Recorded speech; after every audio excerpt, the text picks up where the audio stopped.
Hello friends, I am Kangana লাইফস্টাইলে তোমাদের সবাইকে স্বাগত। আশা করি তোমরা সবাই খুব ভালো আছো, আমিও খুব ভালো আছি। আজকে হলো বুধবার। তো বুধবার এখন ঘড়ি কাটায় বাজে 9:30, প্রায় 9:40-এর কাছাকাছি। আমি উঠেছি, অনেকক্ষণ হয়ে গেছে। চা বিস্কুট নিয়ে বসেছি, আর এদিকে দেখো কি করছি। এই যে এখানে রয়েছে চা, দুটো বিস্কুট, আর এদিকে খাট ঝাড় দেওয়া হয়ে গেছে, ঘর ঝাড় দেওয়া হয়ে গেছে, আর এখন এখানে দেখছি নিউজ। তারপর কিন্তু রেডি হয়ে বেরিয়ে গেছিলাম অটোয় করে কলেজে যাওয়ার জন্য। আর দেখতেই পাচ্ছ ফাঁকা ছিল, কারণ খুব একটা লোকজনও ছিল না রাস্তাঘাটে। আর যেহেতু ওয়েদারটাও খুব একটা ভালো না, আর একেবারে বিকালবেলা চলে এসেছি। দেখো ভাই কি করছে,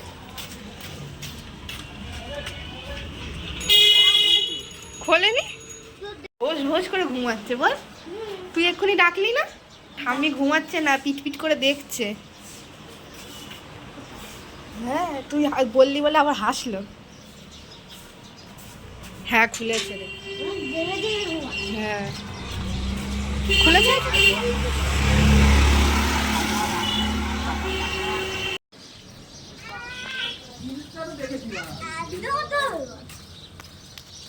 এ অনেক ঠান্ডা রে। তুই ধর। কি গ্লাস? তুই বলেছিলি দুটো আনলাম, দুটো এনেছি।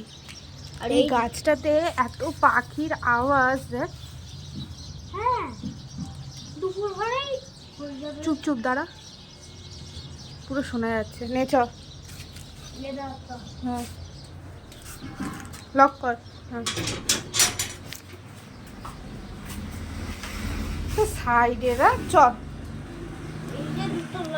তারপরে এখানে চা আর বিস্কুটও খেয়ে নিলাম সন্ধেবেলায়।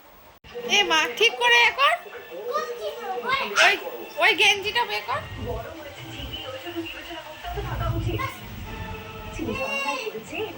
তারপর ওই 7টা না 7:30 নাগাদ মাকে বলেছিলাম যে মা একটু ফুচকা নিয়ে আসো, তো আজকে একটু ঘরে বসে ফুচকা খাবো। তো সেই ফুচকাটাও খেয়ে নিলাম। তারপরে কিন্তু অনেক ভিডিও করেছিলাম, সেগুলো দেখতে হলে কিন্তু ফেসবুকে দেখতে হবে। আর কিছু ভিডিও অবশ্য শেয়ারও করেছিলাম। আর রাত্রির বেলা ছিল এই যে আলু ভাজা আর রুটি। ভিডিওটা কিন্তু আগে মানে এই দিনকে শেষ করা হয়নি, এটা তার পরের দিন মানে বৃহস্পতিবার 15ই আগস্ট, স্বাধীনতার দিন। সকাল সকাল উঠে গেছিলাম, দেখো এইদিকে দেখছিলাম নিউজ। কি দেখছিলাম বুঝতেই পারলে, তোমাদেরকে আর নতুন করে বলার কিছু নেই।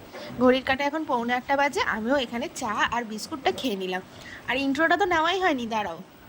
Hello friends, I am Kankana lifestyle, তোমাদের সবাইকে স্বাগত। আশা করি তোমরা সবাই খুব ভালো আছো, আমিও ভালো আছি। তো আজকে এখন সকালে ঘড়ির কাঁটায় বাজে, আজ হলো বৃহস্পতিবার, আর ঘড়ির কাঁটায় এখন বাজে 8টা বাজতে 5 মিনিট বাকি। তো সবাইকে জানাই স্বাধীনতা দিবসের খুব অনেক অনেক শুভেচ্ছা। আর যেটা পরিস্থিতি এখন দেশে, সেটা তো মানে বলার মতন না। তোমরা হয়তো অনেকেই খবর দেখছো, অনেকেই জানো। তো যেহেতু আমার ডেলি লাইফস্টাইল, তাই তোমাদের সাথে সেইটুখানিও শেয়ার করলাম। সকালের মানে জাস্ট আপডেটটা, সারা রাত যা হয়েছে সেটা মানে বলার মতন না, এটা হওয়াটা হয়তো উচিত না। তো আমি কোনো কন্ট্রোভার্সির মধ্যে যেতে চাই না বা বলতে চাই না, যার যার মতভেদ তার তার কাছে। বাট মেয়ে হয়ে একটা মেয়ের কথা আমি বললাম এইটুখানি। আর স্বাধীনতা দিবসে তো সবাইকে শুভেচ্ছা জানাই। বাবা আজকে সকালবেলায় একটা নিউজ পেপার এনেছিল, তো সেটাই আমি মা বাবা সবাই মিলে আর কি দেখছিলাম হামলে। তো সে একটা খবরই এখন মানে ব্রেকিং নিউজ, জানি না এটা কতদিন চলবে। আর যেখানে হয়েছে মানে আরজি কর, আমার বাড়ি থেকে বাসে যেতে গেলে খুব ভিড় হয় বলে আধা ঘন্টা লাগে। তো কলেজে কিছু অ্যাসাইনমেন্ট দিয়েছে, সেটাই এখন কমপ্লিট করব। তাই জন্য এই A4 পেজ নিয়ে বসেছি অনেকগুলো। এদিকে সেটা তোমরা সারা দেশ জুড়ে হচ্ছে, তো দেখি দেখা যাক কমপ্লিট করতে পারি কিনা সব। আজকে আমার চা খাওয়া কিন্তু হয়ে গেছে।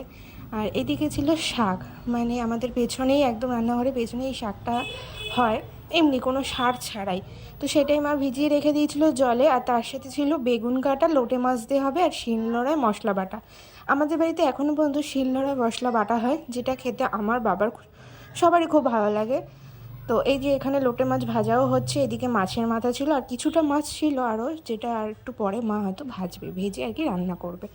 তো আমিও 2 পিস নিয়ে নিলাম খাবো বলে। আর এখানে শাক ভাত মানে সব কিছু রেডি হয়ে গেছে, দুপুরবেলা ভাত খেতে বসেও পড়েছি।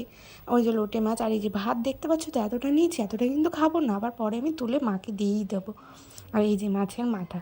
আর একেবারে সন্ধ্যেবেলায় চলে আসলাম চা আর বিস্কুট নিয়ে। তারপরে গেলাম এটিএমে টাকা তুলতে, ফার্স্ট পেমেন্ট পেয়েছি ফেসবুক থেকে, তোমরাই কমেন্ট করো। আর এই দেখো, তারপরে বাড়িতে চলে যাচ্ছি। আর এই যে ফুটপাথ দিয়ে যাচ্ছিলাম, যাওয়ার সময় একটু চপ আর মুড়ি নিয়েছিলাম, তো সেই চপ আর মুড়িটাই খেয়ে নিলাম। একটু ছাদে গেছিলাম, ব্যাগটাও ধুয়ে দিয়েছিলাম আজকেরে, কারণ অনেক দিন হয়েছে ব্যাগটা ধোয়া হয় না। আর এই যে দেখতেই পাচ্ছ এইদিকে পাখিগুলো রয়েছে, যে দেখি খাবার আছে কিনা, দেখতে গিয়ে দেখি খাবারই নেই। এগুলো না আমাকে দেখে প্রচণ্ড চিৎকার করছিল, সেগুলো তো আর ভয়েস দিতে পারিনি। আর এই যে এখানে খাবারটাও দিয়ে দিয়েছিলাম, আমি দেখছিলাম কতটা খাবার আছে, বেশি খাবার নেই, কাকাকে আনতে পাঠাতে হবে। আর আমাদের ছাদে যেহেতু লাইট আছে, তোমরা তো জানোই, প্রত্যেকটা ভিডিওতে হয়তো দেখো প্রায় সময় ছাদে যেতে, কারণ আমি ছাদে যাই। আর এই যে ভয়েস ওভার দিচ্ছি, রাস্তা দিয়ে গাড়ি যাচ্ছে, কী করে বুঝবো বলো তো, সবসময় কি আর কেটে কেটে ভয়েস দেওয়া যায়? অসম্ভব হয়ে যায় ওটা। চেয়ারটা এখানে রেখে দিলাম, যেহেতু রেগুলার না হলেও মাঝে সাঝে এসেই আমি বসি, তাই জন্য চেয়ারটা এখানেই থাকে, নিচে আর নিয়ে যাই না, মা বলেছে এখানেই রেখে দিবি তুই। তো ওই জন্য রেখে দিয়েছি। আর ছাদের দরজাটাও দিয়ে দিচ্ছি, কারণ কখন বেড়াল ঠেড়াল ঢোকে। আর রাত্রিবেলা ওই দুপুরবেলা যে তরকারি হয়েছিল লোটে মাছের ঝাল, সেইগুলো দিয়ে আর কি রুটি খেয়েছি। তাই নতুন করে আর তোমাদের সাথে আর কি শেয়ার করবো, যদি অন্য কিছু হতো তাই শেয়ার করতাম, তাই আর শেয়ার করা হয়নি। এখানে খাটটাও ঝাড় দিয়ে দিয়েছি। আর ঘড়ির কাঁটে এখন বেজে গেছে প্রায় 9টা 40, কিন্তু এখন খাইনি, খেতে খেতে। ওটা এখানেই শেষ করলাম। ভিডিওটা ভালো লাগলে like comment share and subscribe.